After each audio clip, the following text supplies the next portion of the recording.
브라켈 교회론 9번째 시간입니다. 오늘은 신자의 교제, 성도의 교제에 대해서 이야기를 하도록 하겠습니다. 브라켈 책에는 성도의 교제가 아닌 것으로 먼저 이야기를 하는데, 성도의 교제가 아닌 것은 하나님을 제대로 섬기지 않는 바른 교리를 가지고 있지 않은 사람들과의 교제를 성도의 교제라고 할 수 없다고 이야기를 합니다. 여러 가지 예들이 있는데 책을 보시고, 첫 번째로 이야기를 하는 건 성도와 천사의 교제입니다. 그리고 두 번째로 성도와 천상의 성도의 교제입니다. 세 번째로 성도와 성도의 교제입니다. 이렇게 구성이 되어 있는데, 이 중에서 핵심은 당연히 여기 성도와 성도의 교제입니다. 먼저 성도와 교제, 성도와 천사의 사귐에 대해서 보겠습니다. 원래 죄인이었는데 천사와 교제를 하는 사람이 되었습니다. 하나님의 은혜로, 그리스도의 은혜로 천국 백성이 되었기 때문이죠. 히브리서 12장 22절에서 23절에 보면은 너희가 이른 곳은 이렇게 이야기를 하면서 예루살렘과 천만 천사와 이렇게 말씀을 합니다. 천국에 있는 천사들과의 관계 역시도 화목하게 된 것이라고 이야기를 하죠.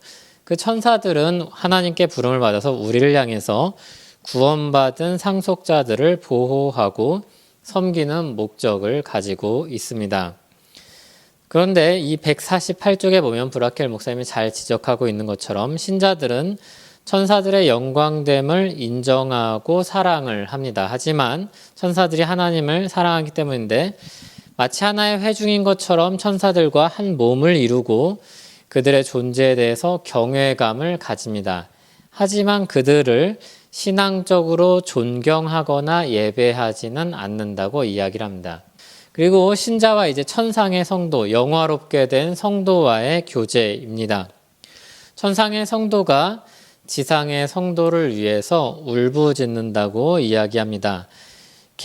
요한계시록 6장 10절에 보면 큰 소리로 불러 이르되 거룩하고 참되신 대주제여 땅에 거하는 자들을 심판하여 우리 피를 갚아주지 아니하시기를 어느 때까지 하시려 하나이까 하니, 이렇게 그들은 우리의 형제 자매로서 우리와 교제를 합니다. 직접적인 교제와는 좀 다르겠죠.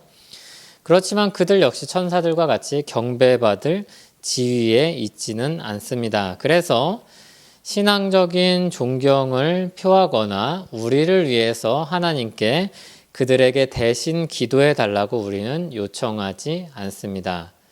그리고 이제 마지막으로 성도와 성도의 교제입니다. 여기가 이제 핵심이 되겠죠. 이 땅에 있는, 지상에 있는 성도와 성도의 교제입니다. 149쪽에 보면 성도 간에 교제하는 일, 성도의 필요를 나누는 일, 사랑과 우애로서 서로 사귀는 일은 세상에서 미움을 받는 하나님의 자녀들의 심령을 참으로 새롭게 합니다. 그들은 하나님의 백성 중 하나로서 진리를 고수하며 구원의 길을 가는 한 사람으로서, 그리고 그리스도를 자신의 유일한 머리로 고백하는 한 사람으로서 하나님의 교회와 보편적인 교제를 나눕니다. 이렇게 정리를 합니다. 그래서 여기 보면 이게 지상성도이고 여기도 지상성도이니까 이 둘 사이의 교제는 실제입니다. 그냥 추상적으로 저 사람과 내가 한 교회다라고 상상을 하면서, 생각을 하면서 교제를 하는 게 아니라 실제로 어느 지역교회에 속해서 교제하는 그런 교제들을 이야기를 합니다. 그리고 믿음의 크기와 상관없이 동등하게, 이 모든 성도들이 동등하게 삼위일체 하나님과 교제를 합니다.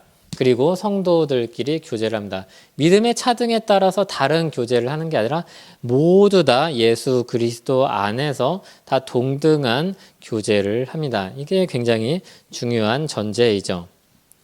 그러면 뭐 사람들이 그런 얘기를 합니다. 우리 교회는 성도의 교제가 없어요. 우리 교회는 성도의 교제가 약해요. 뭐 이렇게 이야기를 할 수 있습니다. 그렇게 말을 하려면 성도의 교제가 뭔지를 정의를 해야 됩니다. 서로 이야기하는 성도의 교제가 똑같아야지 서로 이야기하는 판단과 평가와 그런 것에 대해서 서로 이야기를 이제 더 이어갈 수 있겠죠. 만약에 서로 교제를 이야기하는데 여기서 이야기하는 교제랑 우리가 이야기하는 교제가 다르면은 판단하는 그런 기준이 다르기 때문에 서로 다른 이야기를 계속해 나갈 것입니다. 제일 먼저 중요한 거는 성도의 교제가 무엇인가를 아는 것이겠죠. 그리고 성도의 교제를 성경을 통해서 우리는 어떤 것인지 확인을 해야 됩니다. 오늘은 브라켈 목사님의 정리를 통해서 확인을 해볼 것입니다. 여기가 핵심입니다. 첫 번째로 말씀을 듣고 성례에 참여하기 위해 하나님의 백성의 모임에 성실히 참여한다. 그래서 제일 첫 번째로는 하나님과 관계가 된 교제입니다. 우리가 한 성도로서 하나님과 교제를 누립니다. 하나님의 백성의 모임에 우리가 참여하는 것입니다. 그래서 우리가 서로를 마주보는 것뿐만이 아니라 함께 하나님을 바라보는 것 역시도 함께 거기에 참여하는 것 역시도 교제입니다. 우리가 이 사실을 굉장히 중요하게 생각해야 합니다. 교제 이야기하면 저 사람과 저 교인과 저 성도와 내가 만나는 그리고 이야기하는 기도하는 그런 교제만 이야기할 수 있는데 성도의 교제는 우리가 함께 한 하나님을 섬기는 것도 성도의 교제입니다. 이것이 첫 번째입니다. 두 번째 교제는 화평하게 하는 겁니다. 이제부터 성도와 성도의 직접적인 교제를 이야기하는데 성도는 모든 힘을 다해 화평하기를 힘쓴다 이렇게 브라켈 목사님은 정리합니다. 그러면 화평하게 하니까 그런 반론이나 오해를 할 수 있는데 그러면 죄악이나 범죄를 용납하는 것도 성도의 교제에 포함됩니까? 이렇게 이야기를 할 수 있겠죠. 그런데 그것은 포함되지 않습니다. 그건 성도의 교제라고 할 수 없습니다. 정상적인 관계에서 이 화평을 지속시키는 겁니다. 이 화평을 지속시키기 위해서 우리는 네 가지를 생각할 수 있습니다. 어떻게 화평을 지속시킬 수 있는가? 화목하게 하는 성도의 교제를 계속해서 활성화시킬 수 있는가? 첫 번째는 한 진리 안에 있는 겁니다. 동일한 진리를 붙잡을 때 화평이 지속됩니다. 다른 지혜를 붙잡으면 의견 차이가 생기면 우리 마음에 감정의 동요가 생기겠죠. 두 번째로 이웃의 냉대를 함께 견딜 때 지속이 됩니다. 견디는 겁니다. 함께 인내하는 겁니다.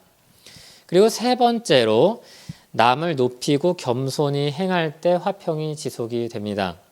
네 번째로 성도를 서로를 귀하게 여길 때, 귀하게 여기기 때문에 우리가 무엇을 하는가 하면 동료의 죄악에 대해서 내색하지 않고 그들의 등 뒤에서 수군대지 않으며 다른 이에 관해서 수군거리는 말을 듣지 않을 때 화평이 지속됩니다.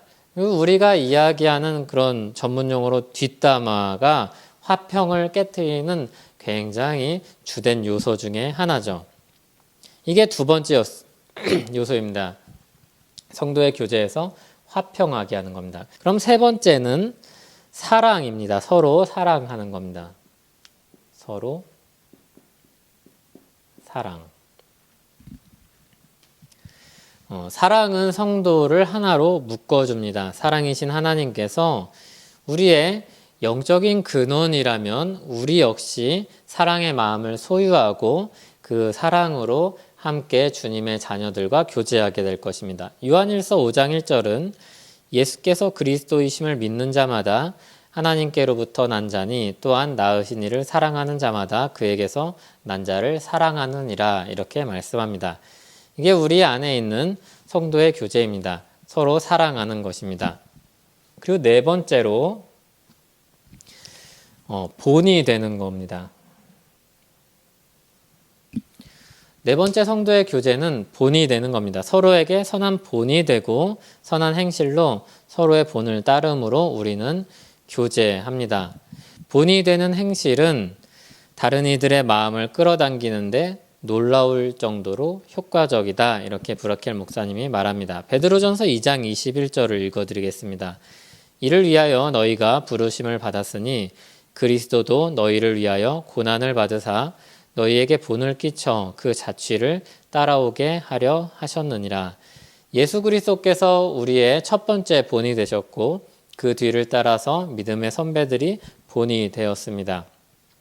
그래서 첫 번째는 그리스도의 형상을 따라서 드러내는 것이 이제 첫 번째 목적이고 본이 되는, 그리고 다른 이들의 선한 길을 따라가기 위해서 모범이 되는 것도 두 번째 목적입니다. 보이는 역할과 따라가는 역할이 두 개가 같이 있습니다. 그리고 다섯 번째로 성도는 서로의 영적 성장을 고취시킴으로써 교제합니다. 그러니까 영적 성장입니다. 성도의 교제는 함께 자라가는 것이다. 이렇게 정리를 할 수도 있습니다. 성도의 교제는 넘어진 자를 다시 일으켜 세우고 그릇 행하는 자를 책망함으로써 이루어집니다. 잘못된 것은 지적을 하고 책망을 하기도 하고 일으켜 세우는 그런 과정이 포함되어 있습니다. 갈라디아서 6장 1절입니다. 형제들아, 사람이 만일 무슨 범죄한 일이 드러나거든 신령한 너희는 온유한 심령으로 그러한 자를 바로잡고 너 자신을 살펴보아 너도 시험을 받을까 두려워하라. 데살로니가 4장 18절입니다. 그러므로 이러한 말로 서로 위로하라. 그래서 서로 권하기도 하고 책망하기도 하지만 더 적극적으로는 서로를 격려하고 권하고 그리고 낙심했을 때는 위로함으로 이렇게 성도의 교제를 합니다. 이런 교제를 통해서 우리는 함께 영적으로 성장하고 그것을 통해서 우리 교제가 이루어진다. 이렇게 말을 할 수 있습니다. 그리고 여섯 번째로, 마지막인데 여섯 번째로, 성도는 어려운 일을 당한 시기에 신실하게 서로 도움으로 교제합니다. 서로 돕습니다.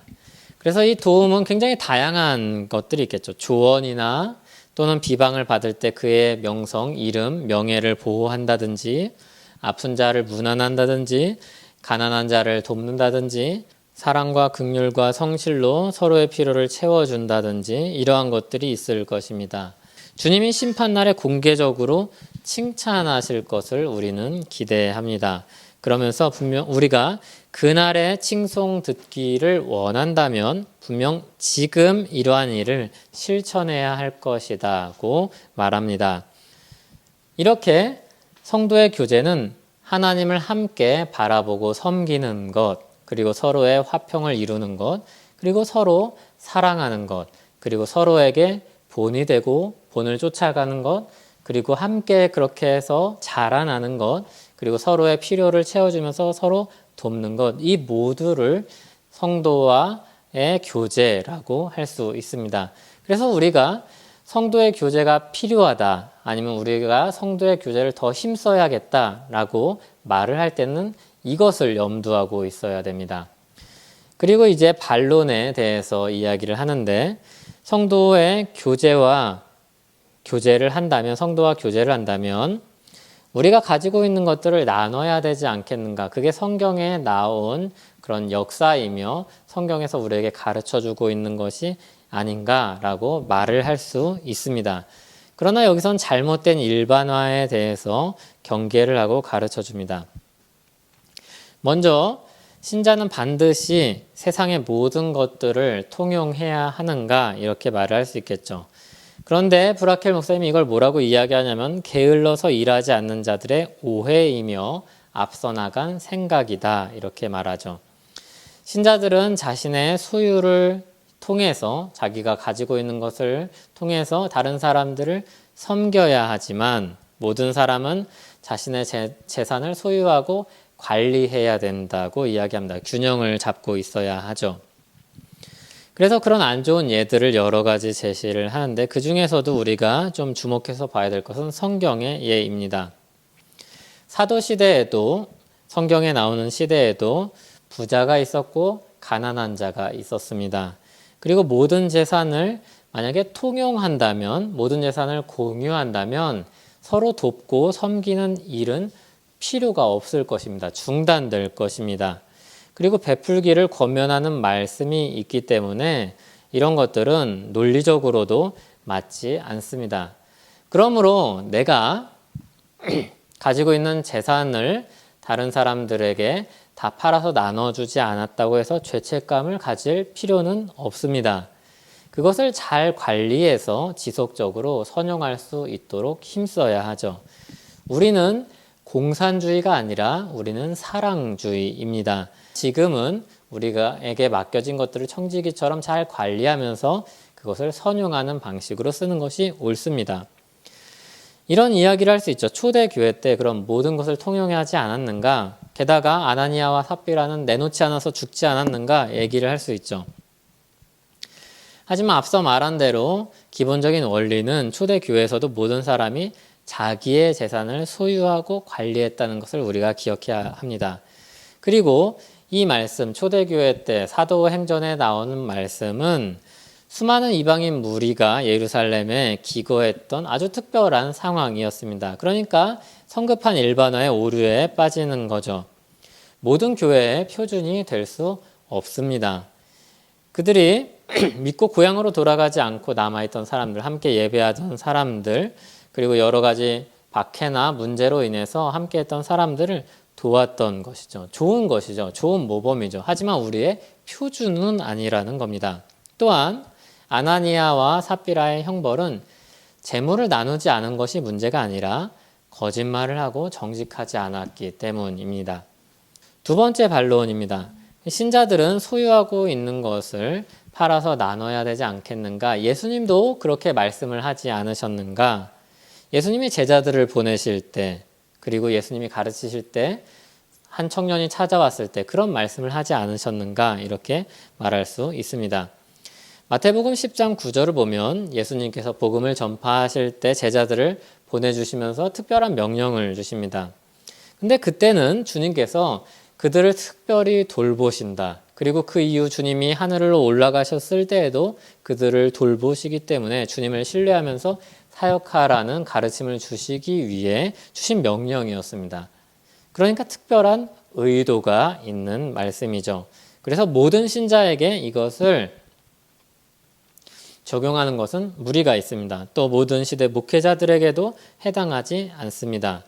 목회자들에게 금지된 것은 물질적인 이득을 위해서 설교를 한다든지 더러운 돈을 위해서 설교를 한다든지 그런 것이 금지된 것입니다.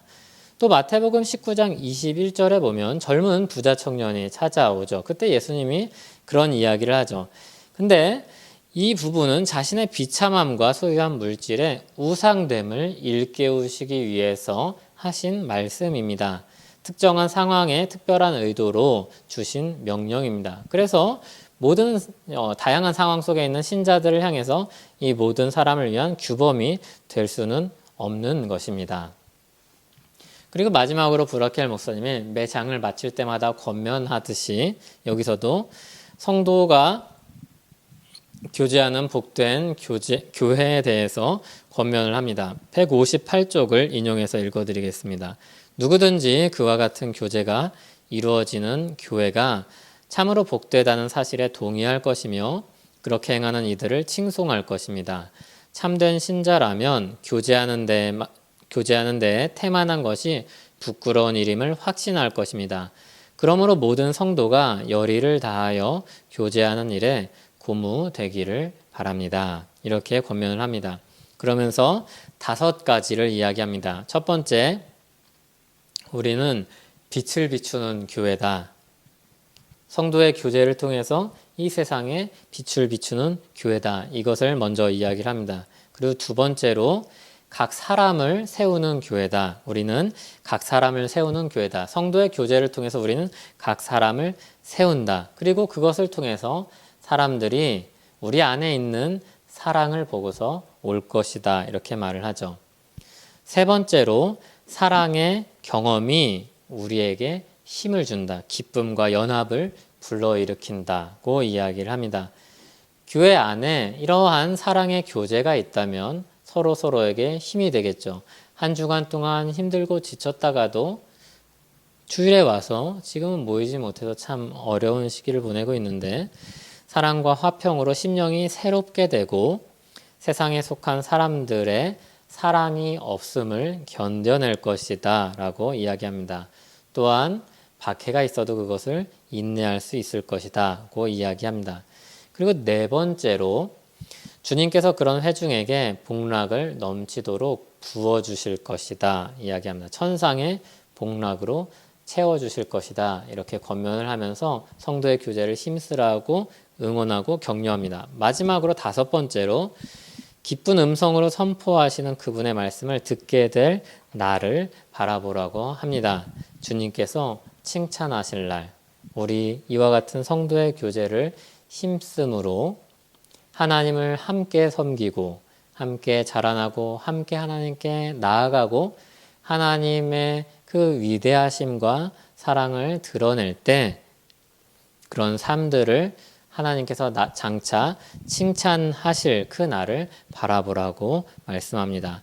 마태복음 25장 21절을 읽고 마치겠습니다. 그 주인이 이르되 잘하였도다 착하고 충성된 종아 내가 적은 일에 충성하였음에 내가 많은 것을 내게 맡기리니 내 주인의 즐거움에 참여할지어다. 아멘. 잠시 기도하겠습니다. 하나님 감사합니다. 성도의 교제에 대해서 정리해보는 시간을 가졌습니다.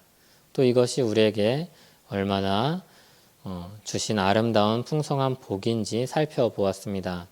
그러나 주님, 지금은 성도의 교제가 참 어려운 시기를 보내고 있습니다. 그럼에도 이와 같은 사실을 기억하며 우리가 할 수 있는 방식으로 서로를 섬기고 기억하고 교제하며 주님께서 우리에게 다시 만날 날을 허락하여 주실 것을 고대합니다. 주님, 우리가 함께 자라나게 하여 주시옵소서. 함께 하나님을 섬기고 함께 자라나며 서로에게 힘이 되어주고 그리고 장차 주님께서 다시 오실 날 칭찬받을 그날을 함께 고대하는 우리 될 수 있도록 도와주시옵소서. 예수님 이름으로 기도합니다. 아멘.